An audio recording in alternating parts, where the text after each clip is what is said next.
आ उहाँ के दशा कैसन बा हो? का बताई ये सखी। अरे का भैल हो? हमार तमा से अगर दिल ना कतरल हो। अरे ऐसन कौन खास बात बा हो? सुना सुनावा। बोले लन बतिया साथी हो बड़े प्यार से, बोले लन बतिया साथी हो बड़े प्यार से, बड़ी मीठी बोलिया बा यूपी बिहार के। बड़ी मीठी बोलिया बा यूपी बिहार के। बड़ी मीठी बोलिया बा यूपी बिहार के। बड़ी मीठी बोलिया बा यूपी बिहार के।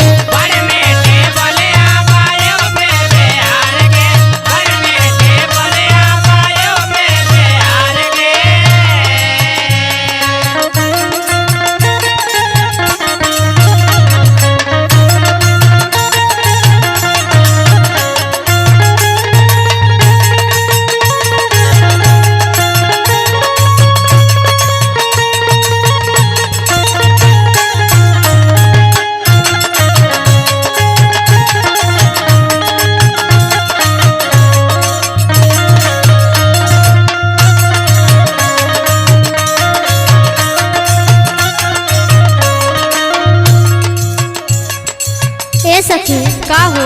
और सुना सुनावा। भोजपुरिया बतिया में ऐसन मिठाई, ऐसन मिठाई हो ऐसन मिठाई, ऐसन मिठाई हो ऐसन मिठाई। हर बात जाल सखी दिल में समाई। दिल में समाए हो दिल में समाए, दिल में समाए हो दिल में समाए। भोजपुरिया बतिया में ऐसन मिठाई, हर बात जाल सखी दिल में समाई। हर जाइबू दिलवा जब घूमी आइबू जाई के, बड़ी मीठी बोलिया बा यूपी बिहार के। बड़ी मीठी बोलिया बा यूपी बिहार के। बड़ी मीठी बोलिया बा यूपी बिहार के।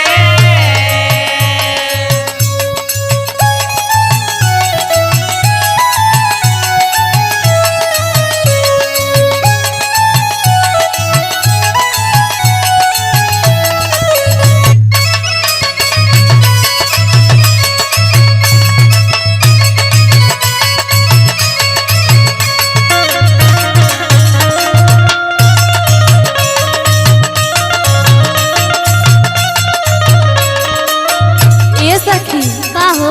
अरे ऐसन का पा गइलू हो? सुना सुनावा। कारी का बात सखी गौआ जवार के।